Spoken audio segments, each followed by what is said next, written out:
The Cold War is often considered the golden age of espionage, a time when the United States and the Soviet Union, along with their respective allies, used all available tools to uncover each other's secrets. Paranoia is high, and there's no one to trust. Your neighbor, your sister, even your dog could be a communist. No one is safe. What have we got today? The Soviets have been caught with intel on the ingredients in the atom bomb, and Congress wants to know who's responsible for exchanging the intel. And they believe this guy named Harry Gold did it? Not just him. There's hundreds of loyal Reds out there, but he's one of them. They're absolutely sure of this? But the Hollywood 10? No one believes the government anymore. This isn't that big of a bluff. Harry. This Gold guy has hard evidence against him. As soon as we booked him, he almost confessed the whole thing. He met with the Soviets in New York to give them the atom bomb information. He even gave up a few names. Julius and Ethel Rosenberg seem to be the head of this operation. We've got Ethel in custody. I'll talk to Harry first, try to get more information out of him. We don't know what Ethel will say. I'll do her last. What have we got on her? Her brother, David Greenglass, was convicted of being a communist not too long ago.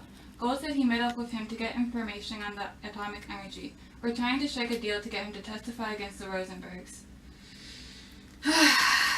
All right.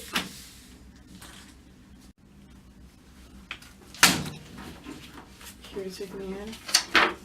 Under our constitutional system of government, Harry Gold, you are not bound to testify against yourself. You have the constitutional right of refusing to answer any questions if the answer, in your opinion, may tend to either incriminate or degrade you. Do you understand that? Yes, But the only reason under which you can refuse to testify, and if you refuse on other grounds, it is possible that you could be held in contempt for refusing to answer. Okay, Everything you say before this body is subject to the penalties of perjury. If you knowingly lie to this body, you can be indicted for perjury. Any answers you are given or give voluntarily and may be used against you in the event of this testimony may result in an indictment. Do I make myself clear? Yes. Now can I speak? Look, I'm not the brains of this operation. I was just the carrier of information. The Rosenbergs had a bigger part in this than I did, so I want to make this clear. After I met with the Soviet agent, I was ordered to go meet up with the Green Glasses to get more information. This guy, David, is Ethel's brother. He'd been working at Los Alamos on the atomic energy project, so he was the source of information. There's a woman there, I think her name was Ruth, and they gave me an envelope with the information about the atomic energy. He gave me Julius Rosenberg's phone number at another meeting, but I never used it. Do you know whether or not David Greenglass is or has been a member of the Communist Party? Yes. Are you aware that in associating with Soviet spies, you've also committed treason against your country, along with industrial espionage? Wait just a second. I know what I did was wrong, but I thought I was doing the right thing by helping them. Our countries were allies at the time. It only seemed fair that we had the same weapons. If you did, you wouldn't be here right now. We already have Ruth Greenglass and Ethel Rosenberg in custody. It's not Ethel you should be worried about. Thank you for your testimony.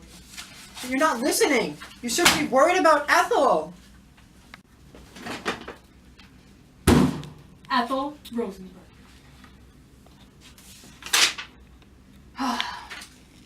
Under our constitutional system of government, you are not bound to testify against yourself. You have the constitutional right of refusing to answer any questions if the answer, in your opinion, may tend to either incriminate or degrade you. Do you understand that? Yes. But that is the only reason under which you can refuse to testify, and if you refuse on other grounds, it is possible that you could be held in contempt for refusing to answer. Everything you say before this body is subject to the penalties of perjury. If you knowingly lie to this body, you could be indicted. Any answers that you may give or are given voluntarily may be used against you in the event that any of this testimony may result in an indictment. Do I make myself clear? Yes. Do you recognize this man? I decline to answer that question on the grounds that this may incriminate me.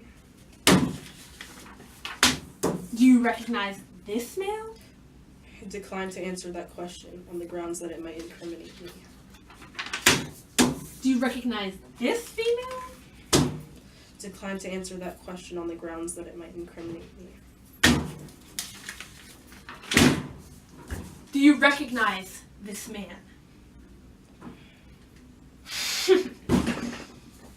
Are you a communist? I decline to answer that question on the grounds that this might incriminate me. Do you associate with anyone who's a communist? I decline to answer that question on the grounds that this might incriminate me. Is your husband affiliated or is a communist? Have you been exchanging information on the atomic bomb with the Soviet Union? I decline to answer on the grounds that this question might incriminate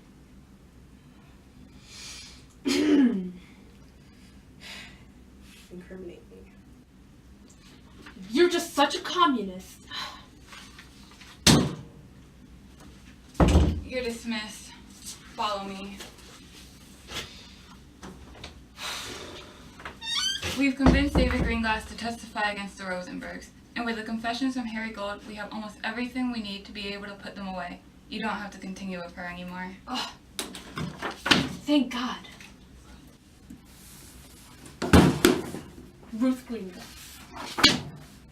You know your rights, right? Yeah. Do you know if Julius and Ethel Rosenberg are card-carrying communists? I've never seen the card, but I have reason to assume so. The Rosenbergs never wanted to be openly associated with the communists. I think that Julius and Ethel actually met at a communist rally. They read stuff on communist ideals and yeah. Have you ever been associated with the Communist Party? I was a member of the Young Communist Movement a little while, but not anymore. Did David Greenglass ever go to Los Alamos, let's say, to obtain information for the Soviets? No, he just worked there. He was stationed at the Los Alamos Atomic Research. He was a mechanist. Did you ever meet with Ethel and Julius Rosenberg? Yes. When I first met them, I had no idea my husband was working on the atomic bomb or the development. It was Julius who had to tell me. He asked me if I could convince David to obtain top secret information. Yeah, in the book. I like to hide my special ones in there. I was really hesitant, you see? Ethel convinced me in the end because and then she mentioned it to David. I told him to take his time thinking about it, but in the end he decided to get information from them. What kind of information was your husband gathering? Julius asked him for information on how the bombs were being assembled, but all he was able to get from him were diagrams of the facility and the names of the scientists who were working on the bombs. One final question. Why was it so easy for us to catch you? When Julius had told us that Harry Gold had been arrested, he told us that we would be brought in for questioning.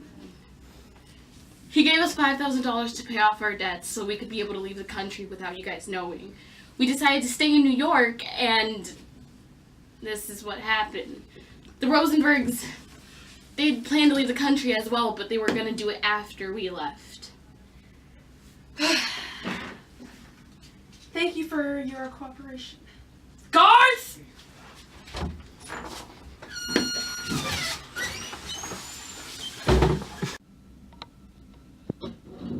What did you find out?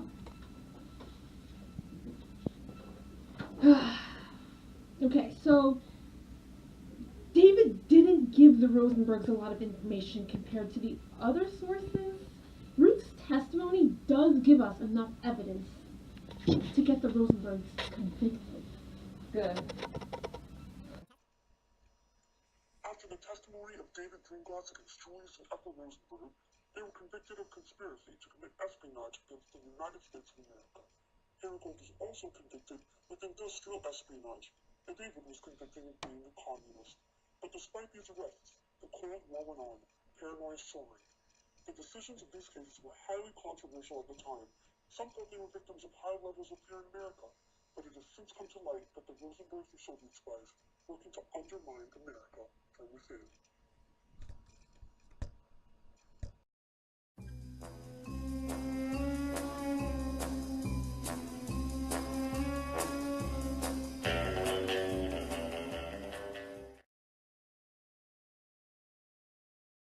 Voluntarily and may be used against you in the event that any of this testimony may result